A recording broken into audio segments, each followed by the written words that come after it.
This is the GeForce GT 1030. When it was released in 2017, it was considered pretty weak and was never really intended to play games. And now, 9 years later, it's nearly 200% worse than modern integrated graphics. The GT 1030 was released with 384 cores, 24 TMUs, 16 ROPs, and only 2 GB of VRAM. However, there are two different versions of this card, one with DDR4 memory and one with GDDR5 memory.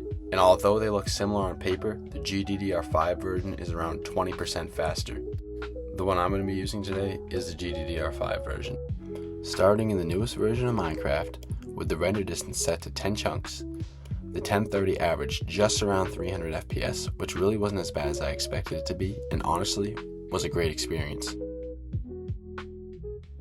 Next, GTA 5 in 1080p on normal settings, the 1030 averaged just around 70 FPS, which is a really nice stable experience, though at times some of the shadows looked a bit sharp and some of the textures looked a bit soft.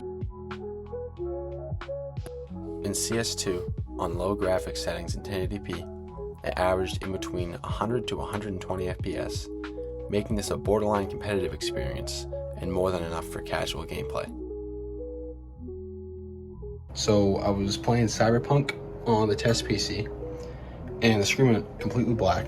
So I restarted the PC, and it won't post. So I'm gonna switch the 1030 into my PC and see if that solves the problem.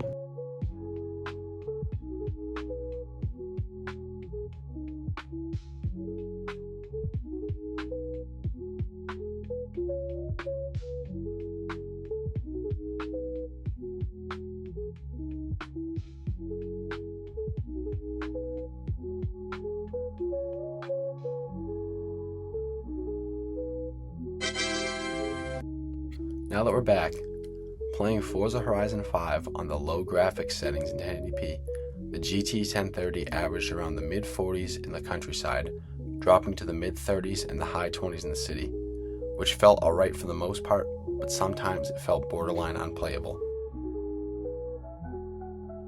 I then dropped the resolution to 720p to try to squeeze out the most performance as possible, and in the countryside the FPS shot up to the mid-50s, but in the city, the FPS still stayed around the low 30s, which felt a lot better but didn't look nearly as good.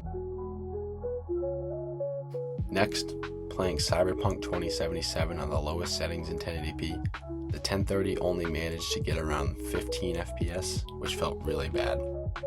Then I dropped the resolution to 720p, and the FPS did improve to the mid-20s and low 30s, making a sorta playable experience, but it still didn't feel great.